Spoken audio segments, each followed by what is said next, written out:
என் அன்பு குழந்தையே, உனக்கான நல்ல விஷயங்களை செய்து கொடுப்பதற்காகவே உன் தாயானவள் இன்று உன்னை தேடி வந்திருக்கின்றேன். என் தங்க குழந்தையே, தினமும் இரவில் உன்னுடைய இல்லத்தை ஒருவர் நோட்டமிட்டு கொண்டிருக்கின்றான். உன்னுடைய இல்லத்திற்குள் மட்டுமல்ல, உனக்கு ஒரு மிகப்பெரிய ஆபத்தை கொடுக்கத்தான் இந்த ஆண் உன் இல்லத்தை சுற்றி சுற்றி வந்து கொண்டிருக்கின்றார். இவர் யார்? எதற்காக உன் இல்லத்திற்குள் இவர் இந்த விஷயத்தை செய்ய நினைக்கின்றார்? இவரின் நோக்கம் என்ன என்பதனை இந்த அம்மா உனக்கு தெளிவாக சொல்லிவிட வந்திருக்கின்றேன். என் குழந்தையே, இது போன்ற விஷயங்கள் சற்றென்று உன் மனதிற்குள் பயத்தை உருவாக்கலாம். என்னவென்று உனக்கு தெரியாமல் உனக்கு ஒரு பதற்றத்தையும் கொடுக்கலாம். ஆனால் உன் இல்லத்தை ஒருவர் நோட்டமிடுவது உண்மை. அது ஒரு ஆண் என்பதும் உண்மை. அப்படியானால் அவர் எதற்காக நோட்டம் இடிக்கின்றார்?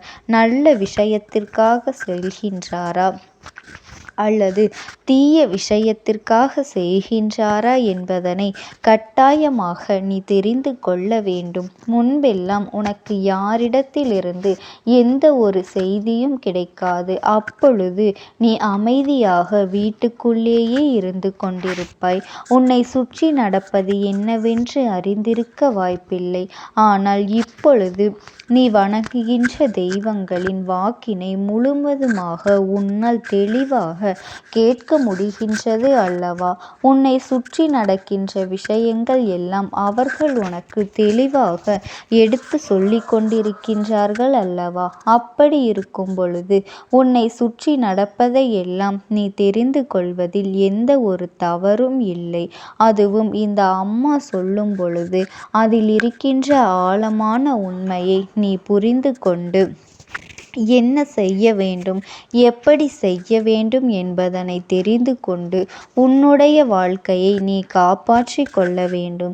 உன் அம்மா உன்னிடத்தில் ஒரு விஷயத்தை கொண்டு வந்து சேர்க்க முயற்சி செய்கின்றேன் என்றால் நிச்சயமாக அதற்கு பின்னால் ஏதோ ஒன்று உன் வாழ்க்கையை போட்டு உன்னிடத்தில் குழப்பங்களையும் கஷ்டங்களையும் ஏற்படுத்தி கொடுக்கின்றது.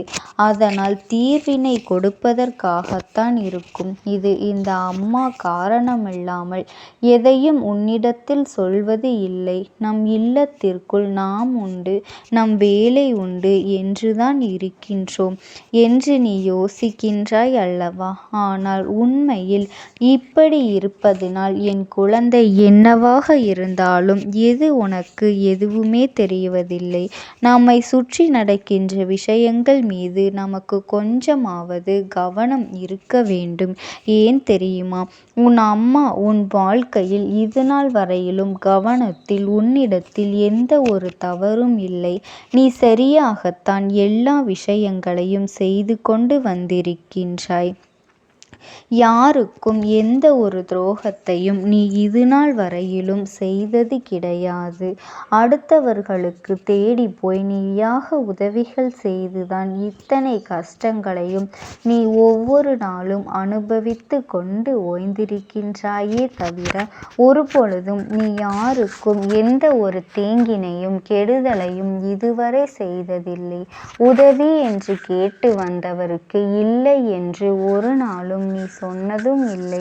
உனக்கு உணவில்லை என்றால் கூட கையேந்தி நிற்பவர்களுக்கு நீ அவர்களின் பசியை போக்கிவிட்டுதான் நிம்மதி அடைந்திருக்கின்றாய். அப்படி ஒரு குணத்தை கொண்டு நீ கேட்டு வந்தவருக்கு இல்லை என்று ஒரு நாளும் மறுத்தது இல்லை. உனக்கு உன் வாழ்க்கையில் உன்னை சுற்றி நடக்கின்ற பிரச்சனைகளை பற்றியெல்லாம் நீ இதுவரை தெரியாமல் இருப்பது நியாயமில்லை. உன் பக்கம் எந்த தவறும் இல்லாத பொழுது உனக்கே இப்படி பிரச்சனைகள் வருகின்றது என்றால் அதை என்னவென்று நீ தெரிந்து கொள்ள வேண்டும் அல்லவா? அம்மா சொல்வது உண்மைதானே? அம்மா எதையும் தெரியாமல் சொல்லிவிட மாட்டேன். இதனை நீ புரிந்து கொள்ள வேண்டும்.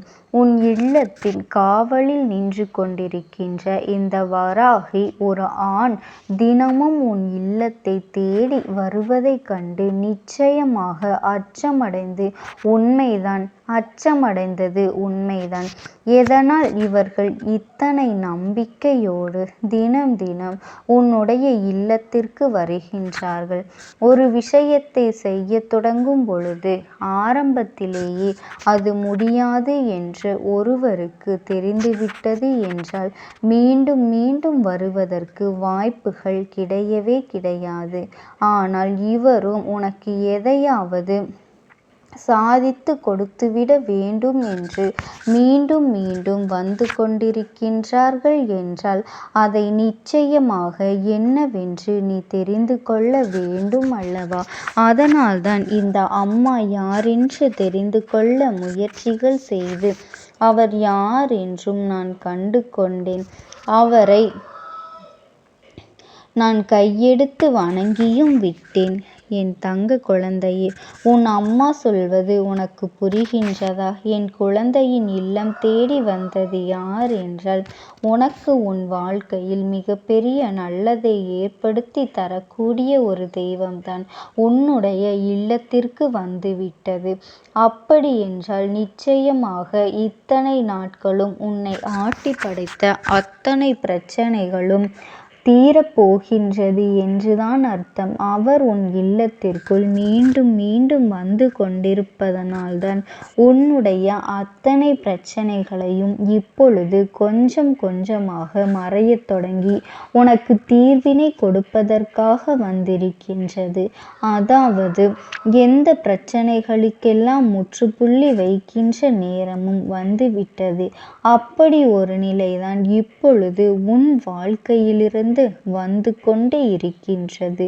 இவர் ஒரு விஷயத்தை நினைத்துவிட்டார் என்றால் உன்னுடைய சந்தோஷத்தையும் வெற்றியையும் ஒட்டுமொத்தமாக உன் கைகளிலேயே துரத்தி கொடுக்க தயங்க மாட்டார் என்பதனை நீ புரிந்து கொள்ள வேண்டும்.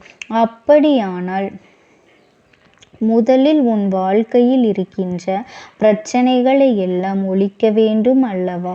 எல்லா கஷ்டங்களும் உனக்கு உச்சத்தை தொட்டு அது உனக்கு மன நிம்மதியை கெடுக்கும்படி இருந்துவிடக் கூடாது அல்லவா?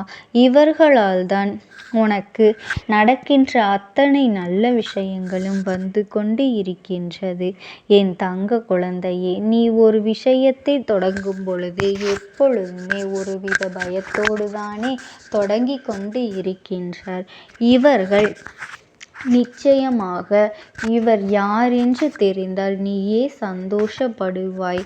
என் தங்க குழந்தையே, உன்னுடைய வருகைக்காக அவர்கள் ஏங்கி நிற்பது உன் குலதெய்வத்திற்கு சற்று மன வருத்தத்தை தான் கொடுத்துவிட்டது.